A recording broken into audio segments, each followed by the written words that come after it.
বিরোধীদের জের ওয়াকফ বিল নিয়ে ইন্ডিয়া জোটের বৈঠক ডাকলো কংগ্রেস। সংসদে দুই কক্ষেই কৌশল ঠিক করতে বিরোধীদের এই বৈঠক বলে জানা যাচ্ছে। রাজীব চক্রবর্তী আরো বিস্তারিত জানাবেন আমাদের প্রতিনিধি রাজীব। দেখো আহেলি, বহু বিতর্কিত ওয়াকফ বিল সংসদে আসতে চলেছে। আগামীকাল লোকসভায় দুপুর 12টায় এই বিল পেশ করা হবে এবং যেহেতু এই বিলটি নিয়ে রাজনৈতিক ডামাডোল রয়েছে, রাজনৈতিক চাপানোচর রয়েছে, বিরোধীরা লাগাতার বিরোধিতা করে এসেছে, তাই এই বিল নিয়ে বিরোধী শিবির সামগ্রিকভাবে জোটবদ্ধ হয়ে কৌশল তৈরি করতে চায়। আর সেই লক্ষ্যে আজকে সন্ধ্যে 6টায় সংসদ ভবন চত্বরে একটি বৈঠক ডাকা হয়েছে। ইন্ডিয়া জোটের শরিক দলগুলির সংসদের দুই কক্ষের নেতাদের নিয়ে এই বৈঠক হবে এবং এই বৈঠক ডেকেছে কংগ্রেস।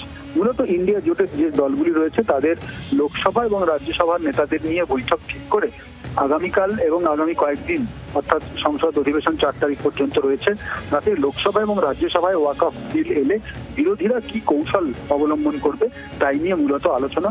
তৃণমূল কংগ্রেসের তরফ থেকে এখনো পর্যন্ত এই বৈঠকে তারা উপস্থিত থাকবেন নাকি অনুপস্থিত থাকবেন তা এখনো স্পষ্ট নয়। আমরা জানি যে এর আগে কংগ্রেসের ডাকা ইন্ডিয়া জোটের বৈঠকে সংসদ কক্ষের সংসদ চত্বরে যে বৈঠক হয়েছে তারা অনুপস্থিত থেকেছে, কিন্তু ওয়াকফ একটি গুরুত্বপূর্ণ বিল এবং এই বিল নিয়ে বিরোধীরা এখনো পর্যন্ত একজোট রয়েছে, তাই এই বিল নিয়ে যে কৌশল তৈরির বৈঠক তাতে তৃণমূল কংগ্রেস সেদিকে আমাদের নজর থাকবে। ধন্যবাদ তোমায়। বাংলার আওয়াজ, বাঙালির আবেগ, জি 24 ঘন্টা।